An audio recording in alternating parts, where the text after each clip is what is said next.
Bueno, ¿qué tal? Buenas tardes a todos y a todas. Muchas gracias, Jorge. Y bueno, agradecer, por supuesto, a la Secretaría de Malvinas y obviamente al museo, que es el espacio donde trabajo, por organizar este encuentro en el 10º aniversario de la desclasificación del informe Rattenbach.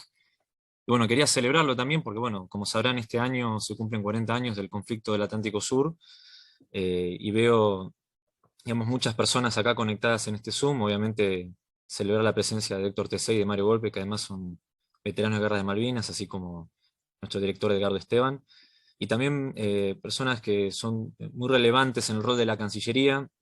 Estuve viendo ahí a Frida Armafirter, coordinador general de COPLA, también a Susana Ruiz Cerruti, que participó de la Comisión de la Desclasificación del año 2012, veteranos de guerra, y también sindicatos. Estuve viendo ahí usuarios de UPCN y de ATE también, así que celebro la pluralidad con la cual estamos encarando estos 40 años del conflicto del Atlántico Sur, y bueno, tomando como punto de partida, como disparador, este encuentro sobre la desclasificación del informe. Bueno, voy a hacer ahí una pequeña disertación, voy a ir compartir pantalla para arrancar con el PowerPoint.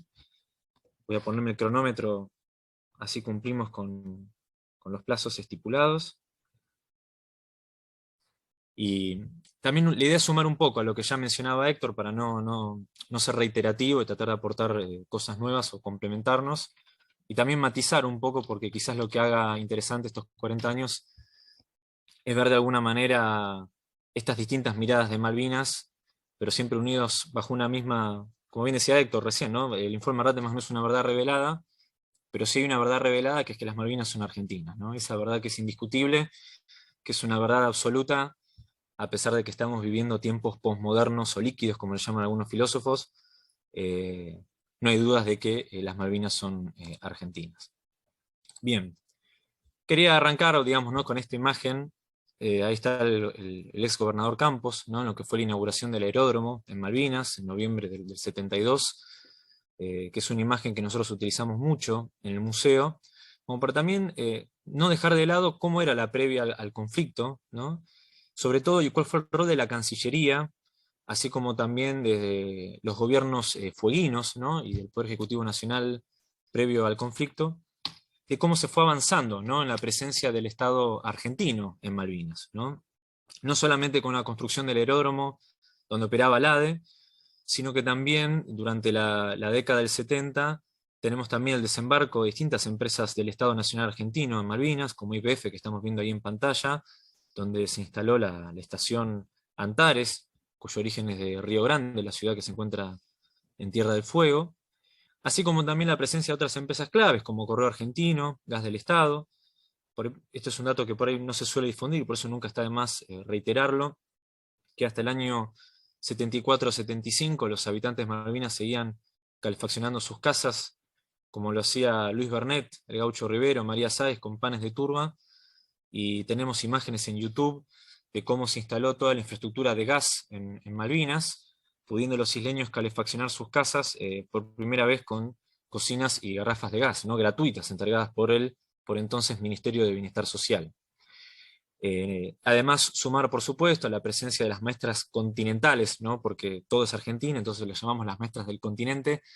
Entre ellas se encontraba María Fernanda Cañas, quienes enseñaban castellano en Malvinas, no solamente en la escuela primaria de Puerto Argentino, sino también a través de la radio para enseñar castellano a la población adulta de Malvinas, en un contexto donde se creía que la devolución de soberanía era un hecho inminente.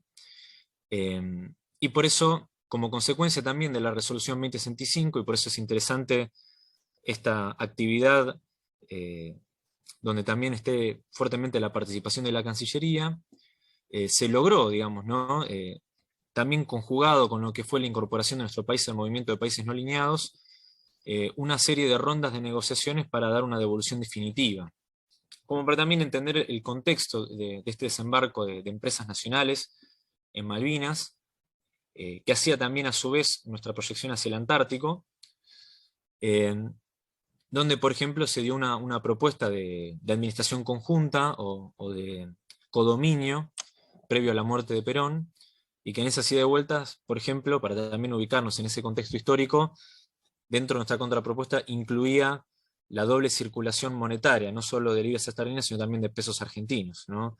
Hoy en día, donde los medios de comunicación se la pasan hablando mal de nuestra moneda nacional, es interesante no dejar de lado en esa contrapropuesta la posibilidad, y donde hay también testimonios de época donde el juego con el tipo de cambio de libras y pesos argentinos de esa época jugaba a favor, digamos, ¿no? A los isleños en materia de compra. Tenemos la resolución 3149, que tampoco la quiero dejar pasar, porque establece la prohibición de modificaciones unilaterales al estado de la cuestión. Para que se den una idea, hasta el año 82, y esto lo voy a retirar al final, los británicos ocupaban Malvinas, Georgias y Sandwich, y tan solo 3 millas náuticas alrededor de cada una. Esta resolución 39/49, auspiciada por el Movimiento de Países No Alineados, establecía esta prohibición de ampliación unilateral. Por supuesto que no fue cumplido después del conflicto del Atlántico Sur del año 82. Y luego se barajaron en estas rondas de negociaciones otra posibilidad de aplicar el sistema de retroarriendo, que es el que se terminó utilizando en el caso de Hong Kong. Y la última ronda, si mal no recuerdo, fue en febrero del 82, previo al conflicto que inició en abril. Bien, la guerra de Malvinas se ha hablado mucho, por lo tanto voy a omitir aspectos de la guerra en sí, sino más bien hablar del informe en particular. Y quería arrancar con esta placa, ¿no? Que es una investigación que hizo el periodista Juan Bautista Joffre, que lo publicó en una nota en Infobae hace no mucho tiempo. Con este título le pongo que si hubo un informe antes del informe, ¿no? Que me parece que también es un tema interesante, que en septiembre del año 41, como bien dice ahí la placa, el capitán de fragata Ernesto Villanueva hizo un análisis de trabajo respecto de cómo podría ser un desembarco en Malvinas y una recuperación por la vía militar, y que en ese ensayo, digamos, que presentó, tuvo una devolución por parte de quien luego presidió, digamos, la comisión, que fue General Ratemas, que por entonces era coronel. Y es muy interesante en esta devolución que está en este texto, que ese golpe de mano, es decir, ese desembarco rápido que podría hacer nuestras Fuerzas Armadas, ¿no? Esto se analizó en plena Segunda Guerra Mundial, podría realizarse. Lo difícil, planteaba el por entonces Coronel Rattenbach en ese entonces, sería más bien lo posterior, que es el mantenimiento de las islas frente a una tentativa de reconquista inglesa, ¿sí? Esto de alguna manera, que pasó en el año 41, de alguna manera se terminó reflejando en la conclusión que terminó realizándose en el informe en el año 82. Acá me está llegando un mensaje, ¿no? Que el secretario de Malvinas creo que quiere ingresar. A ver, ahí cuando ingrese, quizás yo voy a detener mi presentación, así mando un saludo el secretario y luego continúo con la disertación. Así que cuando ingrese, avíseme ahí desde la secretaría, así le doy el ingreso al Zoom y le damos paso de prioridad. Bien. Ahora, volviendo al informe en sí, bueno, un poco Héctor ya estuvo mencionando cómo era la estructura. Yo lo que estoy haciendo acá es un poco una cronología, que básicamente consiste en, como bien decían, arranca en diciembre del 82, lo que fue la investigación y la producción, cuando lo recibe la Junta Militar, que en ese momento era Viñone, el último presidente de la Junta, decide archivarlo y clasificarlo. A ver, ahí estoy dando el ingreso a 2 personas. Ahí, Jorge, que estás ahí con el teléfono, cualquier cosa avísame si hay alguna novedad al respecto.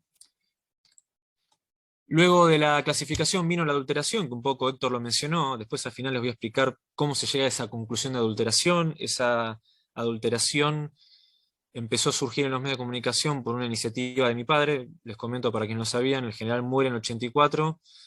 Mi padre, que era coronel retirado, abogó o militó, por decirlo de alguna manera, porque se publique a nivel estatal, ¿no? el informe. Y en esas entrevistas, ya a partir del año 2005-2006, empezó a deslizar esta idea de que el informe fue adulterado.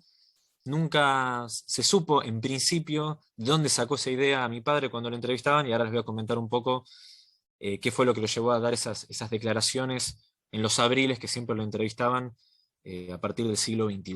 Y bueno, como ustedes ya saben, motivo por el cual estamos en esta reunión, la desclasificación del año 2012.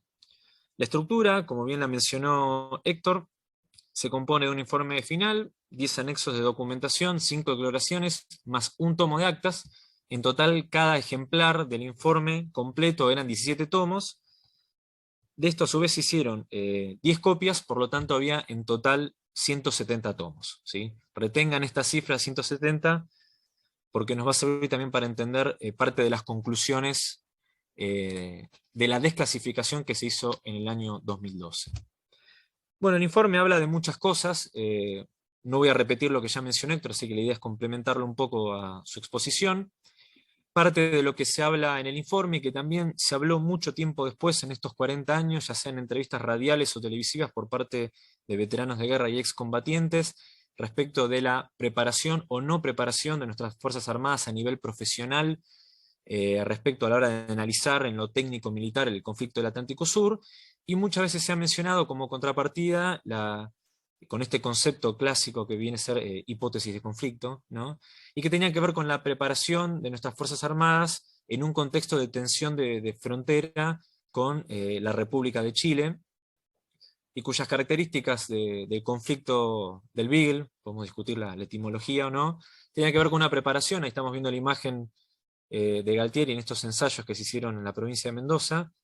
Era, digamos, ¿no? un conflicto que en términos de estación podría realizarse en el verano, en un contexto de cordillera, mientras que el conflicto del Atlántico Sur, estamos viendo a la derecha la imagen de Galtieri con el que fue el gobernador Menéndez, fue un conflicto insular en la temporada otoño-invierno. La cuestión de la estacionalidad es un tema que también se menciona en las conclusiones del informe, y que también se toma a consideración que la estación elegida para el desembarco de tropas no fue la mejor en el análisis del informe.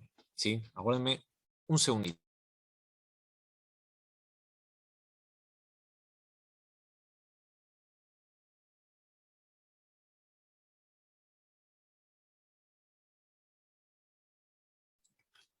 Ahí va. Resueltas las cuestiones técnicas. Bien, es importante mencionar a la hora de cuando hablamos de la guerra de Malvinas, el contexto político, económico y social, algo que también se va a referenciar a lo largo de pasajes del informe, que ahora vamos a ver un par de capturas. El Museo Malvinas en ese sentido no se desentiende del contexto en el que fue el conflicto del Atlántico Sur, de lo que fue la imagen que vemos ahí abajo a la izquierda, el 30 de marzo, la marcha de paz, pan y trabajo por la CGT liderada por Ubaldini. En la imagen de la derecha lo vemos al propio Ubaldini en Malvinas. Ubaldini estaba detenido, digamos, ¿no? Y demorado por lo que fue la marcha del 30 de marzo, luego fue liberado, y en las primeras declaraciones que plantea Saúl Ubaldini, era los subversivos de ayer somos los héroes de hoy, y planteaba también esta idea de que ¿quiénes van a pelear en Malvinas? Ubaldini no dudó en plantear que van a ser en definitiva los hijos del pueblo trabajador quienes van a dar su sangre y su vida en la defensa de la soberanía, de una concepción que siempre fue el pueblo trabajador quien puso el cuerpo en la defensa de la soberanía, y siendo el secretario general de la CGT es que termina aceptando, digamos, ¿no? Viajar a Malvinas, tomando en cuenta esta consideración, y hoy con el diario El Lunes esa lectura no fue equivocada, tomando en cuenta el fuerte protagonismo quienes tuvieron nuestros soldados conscriptos peleando, digamos, ¿no? En primera línea de batalla en Malvinas. La cuestión del contexto político, económico y social, el informe tampoco lo deja pasar, porque entrevistando a lo que era la plana mayor, digamos, ¿no? Tanto de la Junta Militar como bueno, los mandos superiores de la oficialidad de nuestras Fuerzas Armadas, había un plan de desembarco no anterior al 9 de julio del 82. ¿No? Esto es importante, que eso el informe lo deja traslucir, acá están viendo la foja 27, y el 9 de julio hubiera sido una fecha simbólica, porque coincidía con el Día de la Independencia, y si el plan era no anterior al 9 de julio del 82, donde además se estaba analizando respecto de cuál iba a ser el rol de Gran Bretaña en el marco de la OTAN y ciertos recortes presupuestarios en un contexto de Gran Bretaña de ajuste, digamos, de Margaret Thatcher, La pregunta filosófica es por qué el desembarco se terminó adelantando para el 1 o el 2 de abril, ¿no? Y ahí, como pueden ver, el párrafo 282, inciso B, el informe dice que no se justificó adelantar la operación en una hora nunca, ya que históricamente se podía seguir esperando hasta que la situación se tornara favorable a nuestras Fuerzas Armadas, salvo que la Junta Militar deseara recuperar las islas durante su mandato, y no deja pasar esto y lo deja ahí en el paréntesis, limitación de tiempo disponible para revitalizar el PRN. El PRN es el proceso de organización nacional, es decir, el informe no esquiva la posibilidad o el hecho de que había un interés político por parte de la Junta Militar de dejar de analizar de forma fría, si se quiere, y técnica, la posibilidad de un desembarco, tomando en cuenta la situación crítica política que estaba teniendo en ese momento la Junta Militar. Esto a su vez lo retoma el informe en la parte de las conclusiones, por eso ya estoy en el párrafo 783, que es esta idea de que no fue el mejor momento para el desembarco de tropas, y una de las causas es la crisis socioeconómica reinante, con un país postrado por problemas acuciantes de este orden.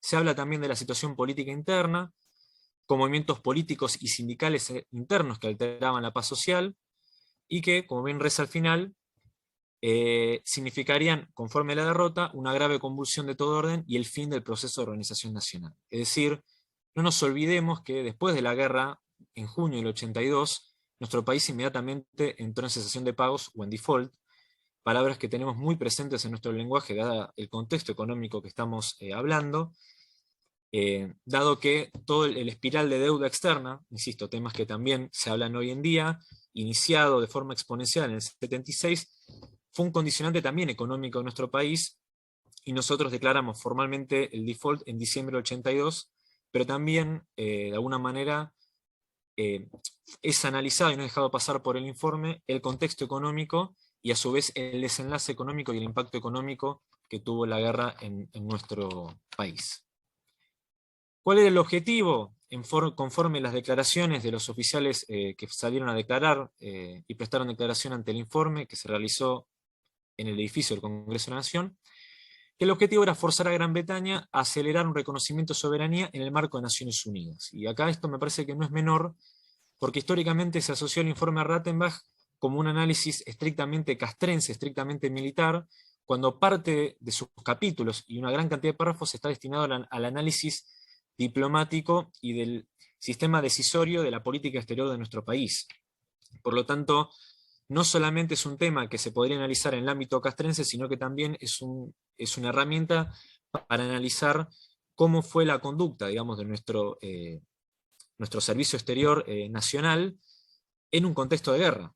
Porque hasta ahora, en nuestro haber como país y como nación, fue el único momento, no solamente del siglo XX, que nuestras Fuerzas Armadas entablaron un conflicto bélico con un enemigo externo, sino que fue en el momento donde toda nuestra Cancillería y nuestros diplomáticos actuaron en un contexto de conflicto bélico, y cómo eso también impactó las relaciones diplomáticas y cómo eso a su vez impactó en las Naciones Unidas. Este objetivo partía también de la suposición de que Gran Bretaña no iba a responder militarmente. Esto me parece que es un dato no menor, porque obviamente con el diario del lunes esto efectivamente no pasó. La cuestión diplomática me parece que es un tema no menor, para el informe, digamos, es un tema importante, no lo deja pasar, y tenía que ver que al momento de cuando Gran Bretaña, adelantándose a nuestra presentación en el Consejo de Seguridad, adelanta un proyecto de resolución que terminó siendo la 502, que era de desalojar, digamos, a las Fuerzas Armadas Argentinas de Malvinas. Inmediatamente en esas rondas de negociaciones, de esos 15 miembros, 5 permanentes y 10 temporarios que formaban parte del Consejo de Seguridad, nuestra Cancillería empezó a tratar de conseguir que los países que se encontraban parte del Consejo de Seguridad votaran en contra de esta moción británica, y por supuesto con los 5 miembros permanentes que vetaran la propuesta británica. ¿Cuál era la cuestión diplomática? Bueno, Nicaragua formaba parte del Consejo de Seguridad, era un miembro temporario, se abstuvo de votar producto de la denuncia que había hecho previamente de presencia de tropas argentinas que entrenaban a los famosos contras nicaragüenses. Había muchos miembros de los países no alineados, pero en estas declaraciones, ¿no? Porque sabemos que los diplomáticos, toda declaración que emanan son muy importantes.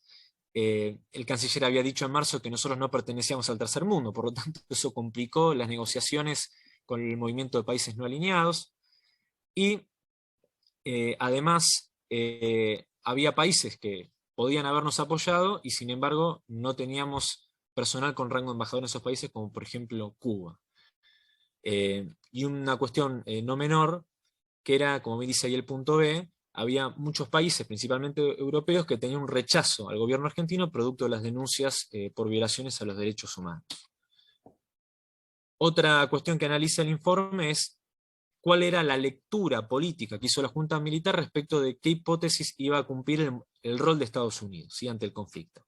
Estas imágenes son de Frondizi, pero son ilustrativas, por supuesto, un poco irónicas también, que la primera hipótesis que tenía la Junta Militar es que Estados Unidos iba a apoyar a la Argentina ante un conflicto con el Reino Unido de Gran Bretaña. Y que en su defecto iba a ser neutral o equidistante, ¿sí? ¿Qué pasó en la realidad? Diario del lunes mediante, Estados Unidos no solo apoyó diplomáticamente a Gran Bretaña, votando a favor de la moción británica, que resultó ser la resolución 502, sino que además hizo un apoyo militar fundamental que de alguna manera benefició a los británicos en el teatro de operaciones. Además de la imagen a la derecha que habla por sí sola, a la izquierda utilicé esta imagen de la fragata Lexington para entender cómo lo que fue la usurpación británica en Malvinas en 1833, con el apoyo del bombardeo estadounidense en 1831, terminó replicándose en el conflicto del Atlántico Sur en 1982. El informe no lo deja pasar como errónea esa lectura del rol de Estados Unidos, y fíjense lo que plantea ahí el párrafo 96, que la participación de asesores del ejército argentino en Centroamérica y nuestra posible influencia al golpe de Bolivia, que había pasado anteriormente en la guerra, fueron factores que el gobierno apreció erróneamente, ya que supuso que esas acciones tendrían importancia para los Estados Unidos como para que nos terminaran apoyando en la guerra o que sean neutrales, ¿sí? Cualquier paralelismo con lo que pasó en Bolivia en 2020 se los dejo a libre interpretación. Bueno, el informe por supuesto habla del injusto como crimen, de alguna manera, y cruel, lo que fue el bombardeo del Ara General Belgrano. Ahí con Mario desde el museo hicimos una charla en profundidad sobre cuál es la historia del Ara General Belgrano. Por supuesto lo invitamos a ver esa charla, está en nuestro canal de YouTube. Y sí me parece interesante analizar la cuestión de la economía, porque así como históricamente se habló de la guerra de Malvinas y del informe como una descoordinación, ¿no?, y se ha analizado muchas veces, interfuerzas, también se habla en el informe y se hace mucho hincapié, a su vez, de las coordinaciones entre las Fuerzas Armadas y nuestra Cancillería. Y que a su vez se complejiza, no solo con una descoordinación interfuerzas e interministerial entre Fuerzas Armadas y Cancillería, sino a su vez con el Ministerio de Economía. Cuando hablamos de una guerra, como lo que fue la guerra del año 82, es inevitable pensar que ante un conflicto bélico de estas características no haya medidas económicas previas y posteriores que acompañen, ¿sí?, este conflicto.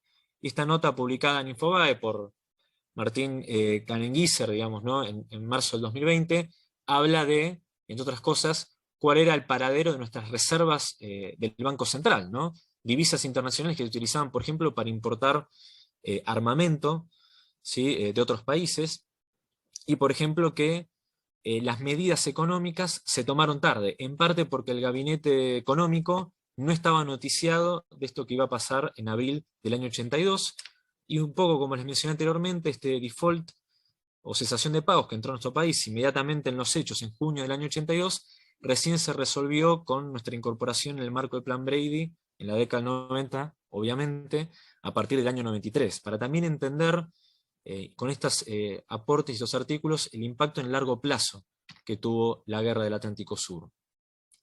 Esto que están viendo son anotaciones en puño y letra del ejemplar 02 que estuvo en las manos del general Rattenbach, que se lo dio a mi padre antes de fallecer.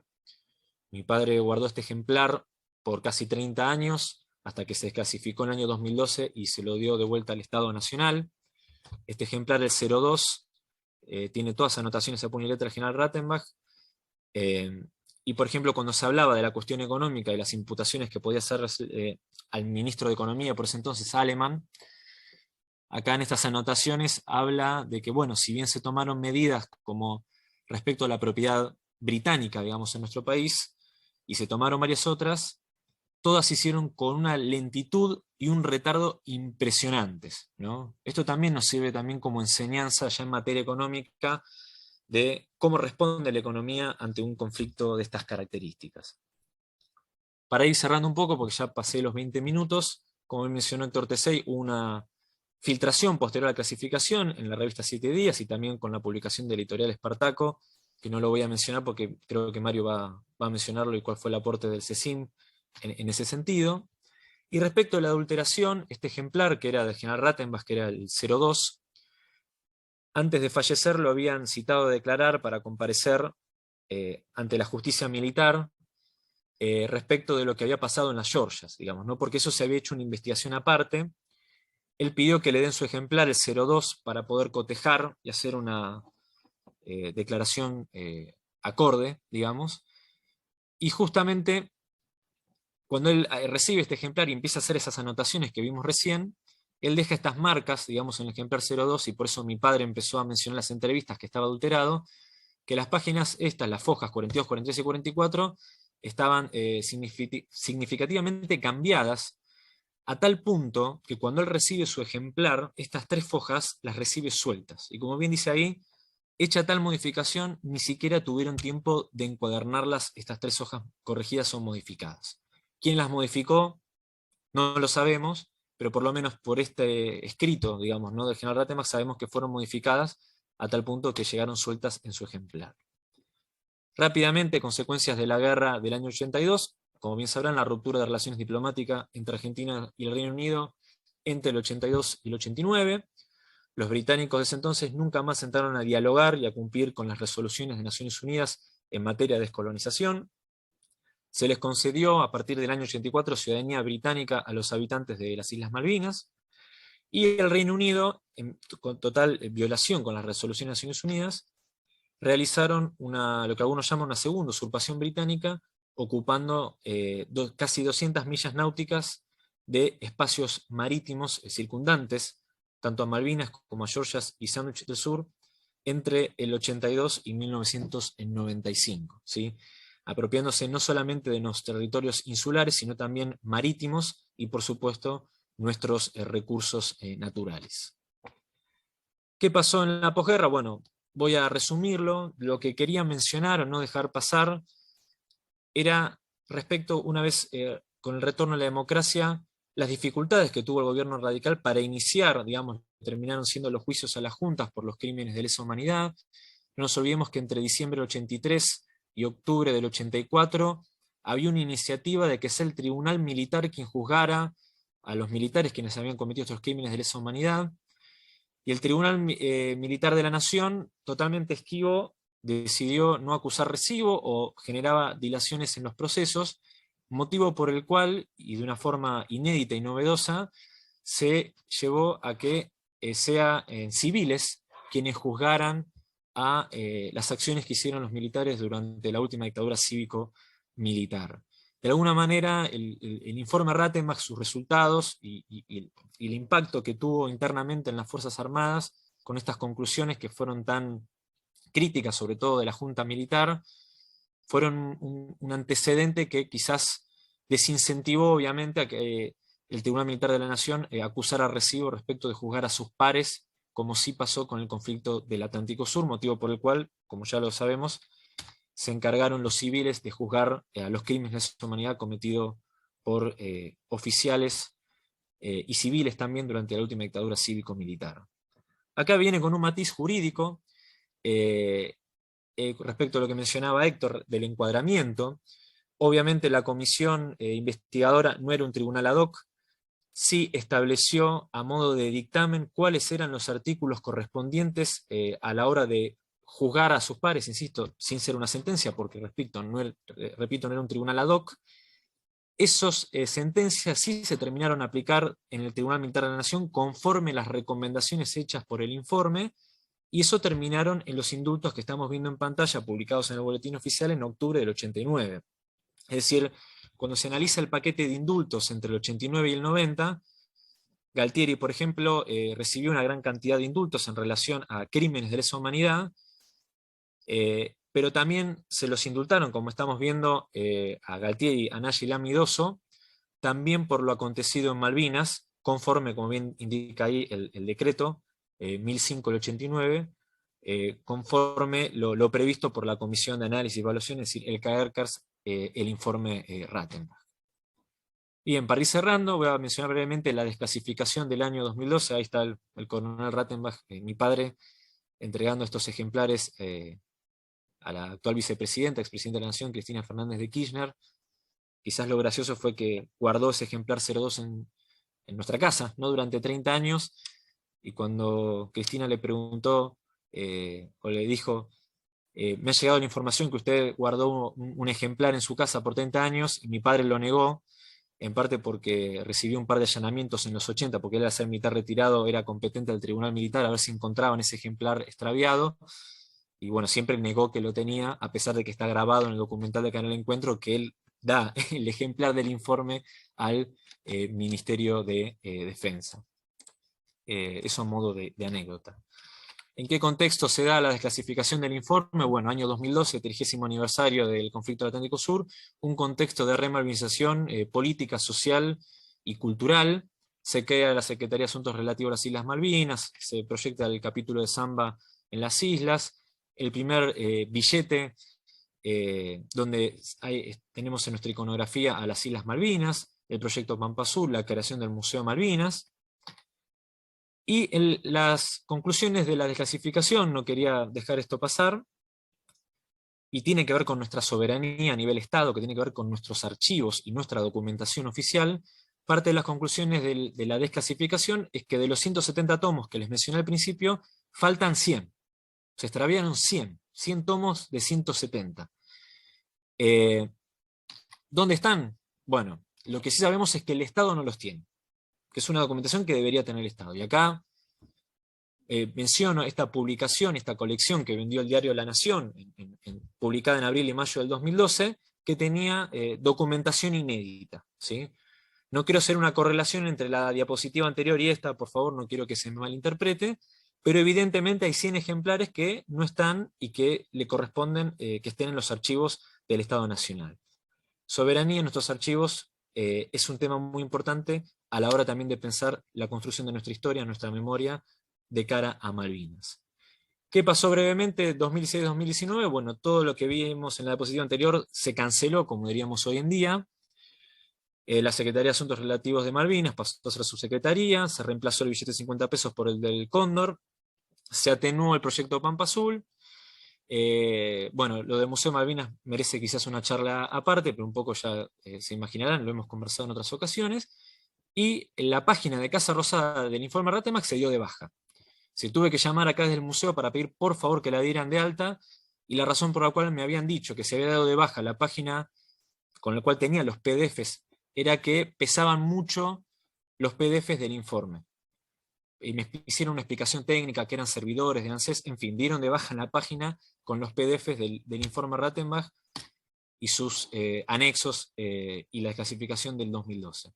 Contexto actual, por suerte, un nuevo contexto remalvinizador, se relanzó la Secretaría de Malvinas, se cambió el nombre, pero se volvió a relanzar, volvió Zamba, se volvió a relanzar el proyecto Pampa Azul, hoy está la página de Casa Rosada con el informe, queda pendiente resolver lo del billete, que todavía los cóndores están reemplazando en materia de emisión monetaria a nuestros billetes de Malvinas, espero que eso se resuelva a pronto, y celebrar, por supuesto, en estos 10 años y en estos 40 años, que bueno, la última actividad que se hizo del Estado Nacional del Museo fue el 7 de febrero del 2015, ahí participamos con Mario, no sé si te acordás, Mario, hace ya casi 7 años, por lo tanto es un buen síntoma de época volver a tomar estas iniciativas. Y a modo de conclusión me quedo con esta imagen, ¿no?